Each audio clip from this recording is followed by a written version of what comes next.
తీగతో కలుసుకున్న కులం స్నేహమన్న మాటలో ముచ్చటైన ముకురం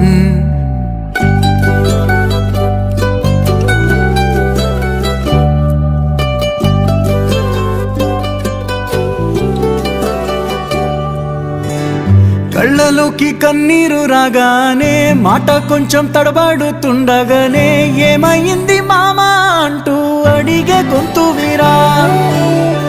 నీతో ఉంటే నవ్వుతూ ఉంటారా నువ్వుంటేనే మనమని అంటామురా కారణాలు దొరకవు నువ్వు దూరం పోవాలన్నా నీకు నాకు మధ్యలో